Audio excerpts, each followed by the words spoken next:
നമസ്കാരം. രണ്ടാം പിണറായി സർക്കാർ അൻപേ പരാജയം എന്ന് തന്നെ ഇനിയിപ്പോൾ ധൈര്യമായി തന്നെ പറയാം. എന്നാൽ നിങ്ങൾ ചോദിക്കും, തിരുവനന്തപുരത്ത് കേരളീയം പോലെ ഇത്രയും വലിയൊരു പരിപാടി നടത്തിയിട്ട് ഇങ്ങനെ പച്ചയ്ക്ക് പറയുന്നത് മോശമല്ലേ എന്ന്. കേരളീയം വലിയ വിജയമായിരുന്നു, അക്കാര്യത്തിൽ തർക്കമൊന്നുമില്ല. വിദേശികൾ പോലും പിണറായിയുടെ ഗുണഗണങ്ങൾ വാഴ്ത്തിപ്പാടിക്കൊണ്ടാണ് ഇവിടം വിട്ടുപോയത്. ശത്രുക്കൾ പോലും പറഞ്ഞു സംഗതി കൊള്ളാവുന്ന പരിപാടിയാണെന്ന്. അതുകൊണ്ട് ആശ്വസിക്കാൻ വരട്ടെ.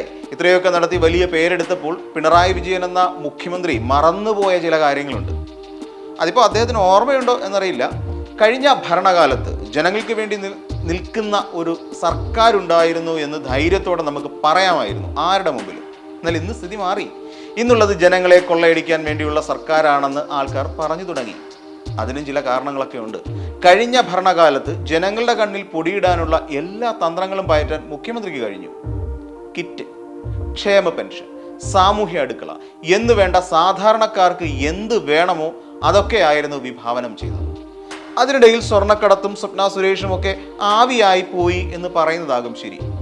ഈ ജനങ്ങളെ പൊട്ടന്മാരും കഴിവില്ലാത്തവരുമാക്കിയ ഭരണപരിഷ്കാരങ്ങൾ കാരണം ഖജനാവ് ഏറെക്കുറെ കാലിയായതൊന്നും ഈ പാവം സാധാരണക്കാർ അറിഞ്ഞില്ല. വീണ്ടും അടുത്ത തവണ ജയിപ്പിച്ചു വിട്ടുകൊണ്ട് സ്വന്തം കീശയും കാലിയാക്കാനുള്ള വകുപ്പും സാധാരണക്കാർ പിണറായി വിജയൻ ഒപ്പിച്ചു കൊടുത്തു എന്ന് പറഞ്ഞാൽ മതിയല്ലോ. അതെന്തൊക്കെയായിരുന്നു? നാട്ടിലെ പട്ടിക്കും പൂച്ചയ്ക്കും പോലും ആഹാരം കൊടുക്കണമെന്നായിരുന്നല്ലോ രാജ്യശാസനം. എന്നിട്ടിപ്പോൾ മനുഷ്യന് പോലും ആഹാരം ലഭിക്കാത്ത അവസ്ഥയായി. അത്ര തന്നെ. രണ്ടാമത് വന്ന പാടെ നഷ്ടം മൂലം കിറ്റ് പദ്ധതി ഓടിക്കാൻ കഴിയുന്നില്ല. അതുകൊണ്ട് ഇനി കിറ്റില്ല എന്നായിരുന്നു പുതിയ ശാസനം.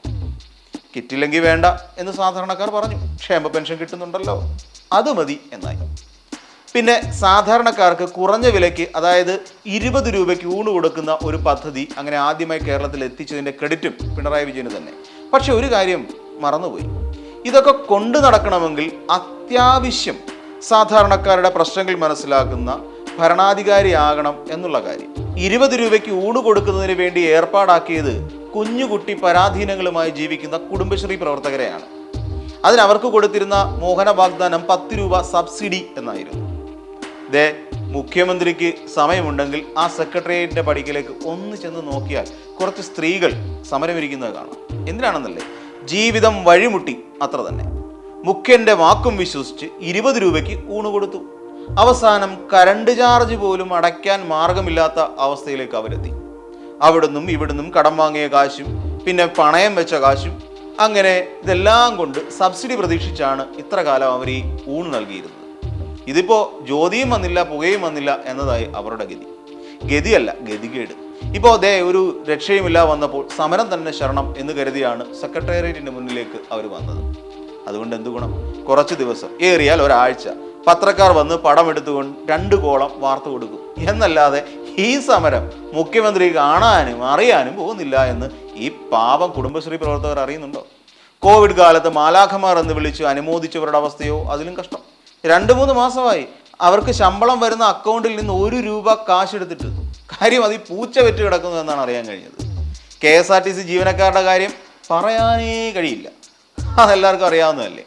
തുന്നലഴിഞ്ഞ യൂണിഫോം ഒന്ന് തുന്നിയെടുക്കാൻ പോലും 10 രൂപ എടുക്കാൻ കഴിയാത്ത അവസ്ഥയിലാണ് നമ്മുടെ KSRTC ജീവനക്കാർ. ഇതൊക്കെ ഇല്ലെങ്കിൽ എന്താ?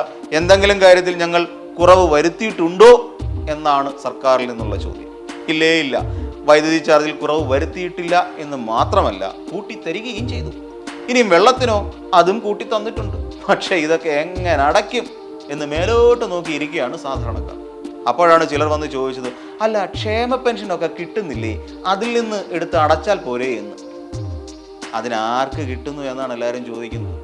ശരിയാണ്, ക്ഷേമ പെൻഷൻ എന്ന് മുടങ്ങിയെന്ന് പോലും ഓർക്കാൻ കഴിയാത്തത്ര നാളായി ക്ഷേമ പെൻഷൻ ഇതുവരെ കിട്ടിയിട്ടില്ല. ക്ഷേമ പെൻഷന് മാത്രമല്ലേ ഈ പ്രശ്നമുള്ളൂ, ബാക്കിയൊക്കെയോ അതും വേറൊരു വഴിയിലാണ്. വിധവാ പെൻഷനും മുടങ്ങിയിട്ട് മാസങ്ങളായെന്നേ. പിന്നെ ആർക്കാണ് ഈ സർക്കാരിനെ കൊണ്ട് ഗുണം എന്ന് ആരെങ്കിലും ചോദിച്ചാലോ ഉണ്ടല്ലോ എന്നായിരിക്കും മറുപടി. ഗുണം കിട്ടുന്നുണ്ട്, അത് പക്ഷേ മുഖ്യമന്ത്രിക്ക് വേണ്ടപ്പെട്ടവർക്കാണെന്ന് മാത്രം. വീണ വിജയന് കൃത്യമായ മാസപ്പടി കിട്ടുന്നില്ലേ? ഉണ്ട്. ഇവിടെ കോടികൾ മുടക്കി വെച്ച ക്യാമറയിൽ കുടുങ്ങിയ സാധാരണക്കാരിൽ നിന്ന് പിരിച്ചെടുക്കുന്ന പിഴത്തുക കിട്ടുന്നില്ലേ? ഉണ്ട്. പിന്നെയോ മഴ കാരണം പണി നടക്കുന്നില്ല. എങ്ങാനും മഴ മാറി ഒരു പണി ഒത്തു കിട്ടിയാലോ അത് സർക്കാരിലേക്ക് അടക്കേണ്ടി വരുന്ന ദുരവസ്ഥ നമ്മൾ മലയാളികൾക്ക് മാത്രമേ ഉള്ളൂ. മിക്കവാറും സ്ഥലങ്ങളിലെല്ലാം ആ പണം അടയ്ക്കുന്നതിനുള്ള സൗകര്യവും സർക്കാർ ഒരുക്കിയിട്ടുണ്ട്. അതായത് ഈ മദ്യമുക്ത കേരളം എന്ന മുദ്രാവാക്യം ഉണ്ടായിരുന്നു എങ്കിലും ഇപ്പോൾ മദ്യം സുലഭ കേരളമായി മാറിക്കഴിഞ്ഞിരിക്കുന്നു. അങ്ങനെ നികുതി ഇനത്തിലും എല്ലാം കൂടി നട്ടം തിരിയുന്ന മലയാളിക്ക് ട്രഷറി നിയന്ത്രണം കൂടി ഏർപ്പെടുത്തിയിട്ടുണ്ട്. ഇതിനിടയിൽ ഹൈക്കോടതിയുടെ ഒരു രൂക്ഷ വിമർശനം ചീഫ് സെക്രട്ടറി വി വേണുവിനിട്ട് കൊടുത്തു. ജസ്റ്റിസ് ദേവൻ രാമേന്ദ്രൻ്റെ ഒരു നിരീക്ഷണം വളരെ ശ്രദ്ധിക്കണം. നിങ്ങൾ ആഘോഷിക്കുമ്പോൾ, അതായത് കേരളീയം ആഘോഷിക്കുമ്പോൾ മറ്റു ചിലർ ബുദ്ധിമുട്ടുകയാണ് എന്നായിരുന്നു അത്. കറക്റ്റ് അല്ലേ? അത് മാത്രമല്ല, ഈ മാസം 30-ന് മുൻപ് കൊടുക്കാനുള്ള പെൻഷൻ മുഴുവനായി കൊടുത്തു തീർക്കണമെന്നും ഹൈക്കോടതി ആവശ്യപ്പെട്ടിട്ടുണ്ട്. ആഘോഷമെല്ലാം വളരെ അധികം വർണ്ണാഭമായിരുന്നു, ആർക്കും ഒരു പരാതിയുമില്ല. ഇതൊക്കെയാണ് മുഖ്യന്റെ കരുതൽ. കാര്യം, കൂടുതൽ പണം കിട്ടിയാൽ എല്ലാവരും അഹങ്കരിക്കും. അത് മാത്രമല്ല, വഴിതെറ്റി പോകാനും സാധ്യതയുണ്ട്.